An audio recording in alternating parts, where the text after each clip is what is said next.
Welcome, everybody, to the Retail Corner podcast. Today, we're going to be talking with Amy Alabaster, who is the Senior Vice President of Global Sales at Uppababy. How are you doing today, Amy? I'm well. Thanks for having me. No, thank you for being with us. So, tell me, am I saying it right? Is it Uppababy or is it Opa or Uppababy. what? Uppababy? Awesome. Okay. Uppababy. Yep. Close enough. Cool. So, tell me, what do you guys do at Uppababy, right? Obviously, some sort of baby product, but for all of audience out there, maybe they haven't been to the website, they haven't known about the brand, so that they can get to know a little bit of what you guys sell, who's your target audience. Yeah. Uppababy is a company that was started in around 2006 here outside of Boston, Massachusetts. And they design, make, and manufacture baby gear. So we're primarily known for strollers. We make car seats. We're getting into a lot of different new categories, but we're here to just kind of serve for the needs of parents and families around the world. It's pretty cool. Wow, that's awesome. That's awesome. Yeah. So, how long have you guys been around? Well, we got going. And I should say I started here about a year and a half ago. So I kind of came on board as Uppababy was celebrating its 15th anniversary and really was kind of like, okay, they really became and built themselves over the last 15 years to become this really big player in the space, in the juvenile space. And, really it was kind of about pressing the restart button and kind of saying, okay, what do we want the next 15 years to be? That was kind of when I came on board. It was a newly created role at the time. And it's been a wild ride so far. No, I bet. That's awesome. Congratulations so much on the growth and the company. And so talking about that, right, I'm sure you have a lot of experience how to make a brand successful, right? Because obviously, as we all know, with the first 5 to 10 years of any brand is the make it or break it, right? Are you going to really last, or are you just a hype thing in the market, right? But what do you consider that makes a brand successful, right? Considering the changing retail landscape, inflation, after COVID, so many things have happened, right? I think everybody's in like a very on the edge, in a lot of ways. So I mean, people are, I think, even more driven to quick satisfaction, right? So quick turnaround on goods, quick turnaround on service. At the same time, service is lacking because there's not that many. It's a very challenging market, I think, because a lot of things are going awry, right? Yes. You are asking what sounds like a very simple question, but it's not. And a lot of it kind of comes down to how you want to define success. So I think that's a lot of what a brand has to say. For some, I think a brand would be like, okay, we want to go out there, we want to hit this kind of growth, and then we want to sell or whatever. But, in my mind, and what I think is kind of the heart of your question is, what does it really take for a brand in these times to be successful in terms of longevity? How are you building a brand? How are you maintaining the integrity of your brand? How are you maintaining the loyalty and advocacy of your customers? How are you growing? How are you staying true to your roots? Just all of those things kind of define success for a brand. And I would say that you're not wrong in that. I think it's actually kind of relatively easy right now for brands to kind of find a launch pad for themselves. There's a lot of opportunity to make a lot of noise and some splash. The key is, how are you going to maintain? How are you going to stick around? And I think and it's not easy. First of all, if it was easy, you would see everybody succeeding at it. And absolutely, and you have these giants that have disappeared, right? You have Circuit City, Radio Shack. I mean, all Sears, that have completely vanished. I think they have some Latam stores here and there, but for the most part, they've vanished in the U.S. market. It's happening now. It's happening now. It's happening, all over the place. It's happening at the corporate level. It's happening at the brand level. It's just really happening everywhere. And what I think, people are realizing more and more is, as a brand, you have to, and it's a very delicate balance, you have to really stay authentically true to your roots. What made you successful in the eyes of the customer in the first place? What's your DNA? What do you have to stay true to? while at the same time, you have to be nimble. You have to be adaptable. You have to kind of keep your ear to the ground. A lot of these businesses that are having trouble right now, they're just so big that it's hard to be nimble. You have to be kind of in front of everything. But to me, it boils down to those two things. You have to stay authentically true to your roots. You really can't walk away from what attracted you and established you in the eyes of your customer in the first place. But you also have to be adaptable at the same time. You have to have leadership at the helm that understands the difference between the two and are equally protective of both. Because at the end of the day, you can have the best brand and the best story in the world, but if you can't keep your doors open, you're going to stop telling your story. That's the reality. Absolutely. Yeah. And talking about this, right, and the challenges, obviously, I really like what you said, all about longevity. And I think you hit the nail on the spot, right? Because it's so true. I think so many businesses are very focused in, hey, how do we make more sales today? How do I have 20% more revenue for next year and 30% for next year? Okay, but they're not thinking longevity, right? Are we making enough money?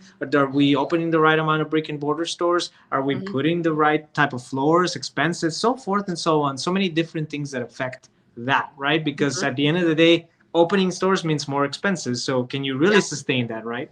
But I think a lot of companies, right, they're in the midst of, and maybe this is more for companies that are starting and they're opening their doors.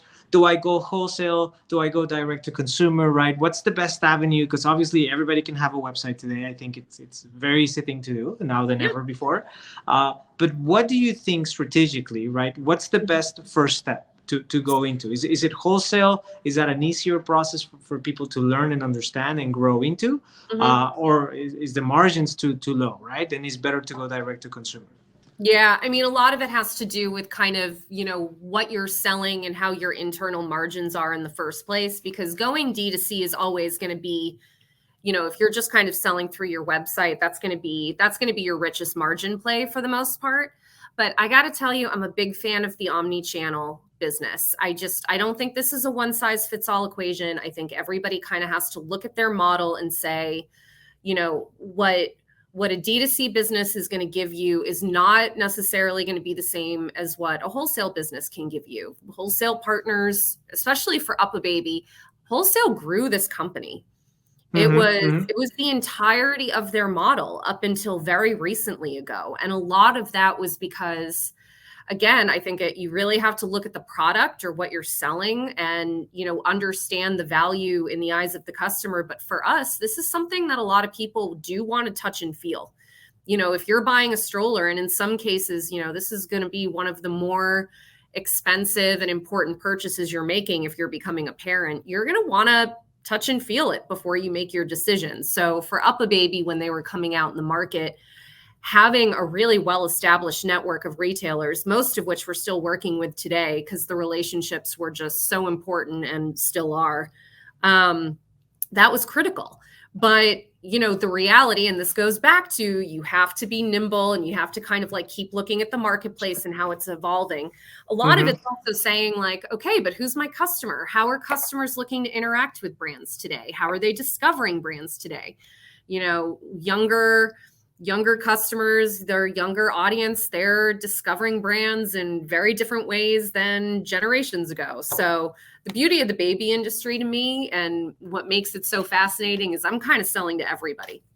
I'm selling to the, I'm selling to the Gen Z person who's having their first kid, but I'm also selling to the grandparent who's buying for the registry. So for me, I've got to have all of those touch points, but you're asking the right question, because it's part of which, how do you want to go out and establish yourself? You really have to understand what your profitability expectations are, where your margins need to be. But ultimately, I think you're really hurting yourself if you're not really considering an omni-channel model that includes wholesale. You're seeing huge businesses and brands like Nike that are kind of going back to wholesale after deliberately walking away from it. And a lot of it is, I think, because everybody's understanding when things like COVID happen and when just any kind of disruption to the marketplace happens, it really helps brands to be diversified as much as possible. And at the end of the day, you want to meet the customer where the customer is at.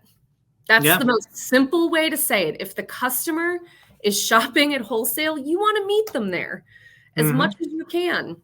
If they want to work with you online or directly in your own retail stores, you want to service them that way. It's really about being strategic, but it's not about choosing one over the other for me. Absolutely. No, I completely agree with you. I think it's so important to have you have to be like an octopus, right? I always tell people when you're talking business, right? I'm like, you have to have multiple tentacles and look to make revenue off of those multiple places because as you very well said, you never know, right? Dropship became the biggest thing in the market for almost a year and then it went away, right? I mean, it's still there, but I don't think it's used in any way, shape, or form as it did that year, and it's not bringing that revenue. But yeah, absolutely. And so I think another thing that's critical is obviously brand loyalty, right? And consumer loyalty and making sure you're creating that regardless of how many outlets and how many channels you're using to meet the customer at the place they're at, as you very well said.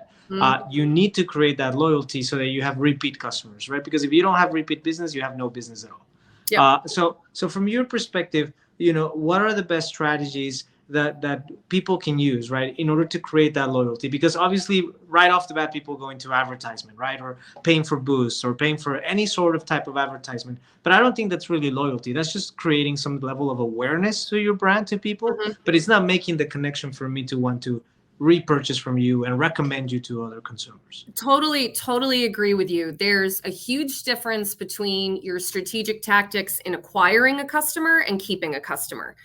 So acquiring a customer, can come from word of mouth, which for Uppababy especially is, I think, the lion's share of how we built our business. It was really only up until 2 years ago or so, we were not really paying and trying to acquire customers through traditional advertising, which I know is probably something that you don't hear a lot. This is something that I did not hear a lot before I came here. I looked around and I was like, I've never seen anything like this, but I think it's everybody's dream, no? It's everybody's dream. I was like, this is the biggest unicorn I've ever seen in my life. But what it proves is that true customer advocacy is 100 times more powerful than running an ad and acquiring, a percentage of your reach. If you can acquire the customer, but if that customer does not have an absolutely superior experience with your brand, with your product, with the features and functions or whatever you're selling, they are not going to come back to you. And not only that, they're not going to refer other people to you. And if you can't have that same experience with the people that they refer to, I mean, this is just a total domino effect. It's extremely powerful. And what that has to mean is that if you can spend all the marketing money in the world, but if you're not really focused on the quality of your product, of the design of your product, of the experience that you want your customers to have, of the service you want to give, you want to make sure that a customer feels really good about what they bought from you a long time after they bought it. It's the biggest difference. And I think it's one of the most powerful ways that a brand can sustain longevity, like we were talking about before. That service element and that ability to turn your customers into really authentic advocates is, I can't understate how important I think it is. Absolutely. And I think hand in hand with that is obviously, right, managing your brand, right? As we were kind of talking about at the beginning. And I think that there's a lot of challenges today, right? That there is in doing that management of a brand, because of all the challenges just overall in the industry and all the opportunities there are, right? So from your perspective, in this dynamic industry with all the curves and changes that are happening, what is the best approach you think to say, hey, this should be the foundation, right? Because I think your foundation should never change, as you very well mentioned. Stay true to yourself, right? But what do you think should be the foundation that businesses should look at from a generic standpoint, right? Like, hey, don't ever lose track of maybe these 3 pillars or these 4 pillars. Yeah. Well, I've worked over the last 20 years with a variety of products and brands, everything from, opening price point journals to now I'm working with, strollers and car seat gear and watches and jewelry and everything in between. I've worked with enough different categories of products where I think the 2 biggest anchors that people should be focused on is you can't sacrifice quality. You can't sacrifice quality, and you cannot compromise on service. Those are the 2 things that if you If you walk away from those, I just don't know what you can do to make up for it. Yeah. And it requires investment. I will say that, especially in service, I don't see a lot of companies and brands investing in service the way they should. And again, it kind of depends on, what you're selling and how important service is. But in my mind, that's one of the biggest ways to leave a lasting positive impression on your customer. Uppababy has built one of the most incredible customer experience teams I've ever seen. And again, that kind of goes back to how I think they built their brand and has kept it growing and profitably growing, for a long time. So companies that, are really kind of focused on, more, I guess, flashy things and fun things and, growth for the sake of growth. If you start to compromise, quality and service for those things, I think you're losing sight of the foundations that need to stay there. Yeah, no, I couldn't agree more. I think if the ultimate goal becomes only money, right, or only margins, then you will lose yourself. And I think we've seen this happen to so many brands, especially like retail fashion, right? I think so many brands have decreased the quality of. I mean, I remember brands I would love shopping at because their products were so pristine. You would buy this dress shirt and it would last you for years to come, right? Now you buy from those same brands. I don't want to call out anybody, but you buy from those same brands and you wash it 6 times and it's gone. It's like I bought it from a fast fashion retailer. And you know what I mean? Let's be honest. And by the way, I totally agree with you. I've experienced this myself. Especially with like clothing and things like that. But like, and the fact of the matter is I think people have to realize that it's harder to keep customers loyal. It's just harder. There's so much noise and there's so many interesting things and there's so many options and there's so many ways that you're discovering new products. And it's pretty easy to lose your customer to somebody who's saying, hey, I can do this too, and I can do it really well. So the second you start to compromise on something that keeps a customer loyal to you, I think it's like, it doesn't matter if you've been with this brand for 10 years, they could have a bad experience and walk away. Yeah. And that's just the reality now. It's pretty tough. It's tough. No, absolutely. I think every touch point, right, with a consumer, it should be always treated like if it was the very first one ever, right? It doesn't matter if this person has shopped with you, like you said, for 10 years.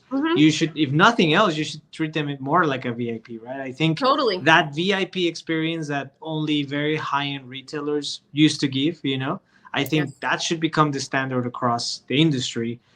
So because, as you said, it's a very competitive industry, and what else is going to make the change if not the service you guys provide to your consumers and obviously the quality of your product? I couldn't agree more, Amy. Those are honestly like it's always hard to kind of boil things down to the essence of the question because these things are super complex. But in this case, it really is. Like those are the 2 pillars that I always go back to that, I've always been attracted to with companies that I work with. It's just if you're prioritizing these 2 things, then we're going to be able to work around all of the other things that hit us. No, but it's, absolutely. it's a loud landscape now. That's for sure. So let me ask you one last question, and I like to ask this of everybody, right? If you had one piece of advice for everybody that's listening, we have entrepreneurs, we have business executives, so forth and so on. But what would be the one piece of advice you would want to leave everybody from your life experience, your career experience so far? It's hard to be young and it's hard to find your way in general. And I was so fortunate in my career to have mentors who really shaped, I think, the path I took. And a mentor is somebody that, really just gives you space and opportunity to witness and observe and ask questions and learn from, but they're also people who are going to root for your rise. They're going to kind of champion your progression, right? And I had 3 that I can think of, all women at different points in my career. And my advice to people kind of coming up in whatever career path they're taking is, you have to be the one to knock down that door. You have to be the one to kind of say, hey, I would like to learn from you. Can I? Don't wait for somebody to invite you in. You just find somebody that you respect, find somebody that you want to learn from, and don't wait. Go to them and ask if you can learn from them, because I guarantee, it's just priceless. Don't hold back. It meant everything to me. Everything. And they're all still wonderful friends of mine, and you can learn from bad leadership just as much as you can learn from good leadership, by the way. It's not to say that you need a mentor to learn, but really having somebody that you proactively go to and say, hey, I want to learn from you. Chances are they are going to really make a difference and shape your career, but you should be the one to knock on their door. Yeah, no, you're right. And I think one thing to add to everything that you've said, which is precisely correct, is don't be afraid to do it, because I think most people that have all the vast knowledge that you respect and that you are willing to go knock on their doors, they will find a purpose behind mentoring you, right? So it's not just like they're doing you a favor. It goes both ways, right? Because that is so important. Completely. And that kind of goes back to where I think that's what makes a mentor. Like, they're going to champion you, but it's because it's a symbiotic relationship. Like, there's going to be, work that they give you that gives you an opportunity to prove themselves to them, and vice versa. It's just it's an awesome thing. And it's harder because, like, with working remotely or working in hybrid, I feel like there's less opportunity to be there in person with people sometimes, depending on the company you work with. Being in person and kind of learning face to face and sitting in those meetings and watching body language and all of that stuff, priceless. It's a really awesome opportunity for anybody who takes the chance to learn. Absolutely. Well, thank you, Amy. We really appreciate your time. And for everybody out there, guys, if you haven't seen Uppababy, go check them out. Go check out their website. And I'm sure there's somebody or somebody that knows of you, right, that is looking for baby products. So it's definitely a good opportunity to go check them out. Thank you so much for your time and for sharing all your knowledge with us. And we wish you guys nothing but the best and continuous growth and all the success in your plan for the next 15 years. Thank you so much. This was an absolute pleasure. Likewise. Thanks. Bye-bye. If you would like to be featured on our podcast, please email us at podcast@retailcorner.live or visit our website, retailcorner.live. Looking forward to having you as our guest on our podcast, and thank you so much for listening.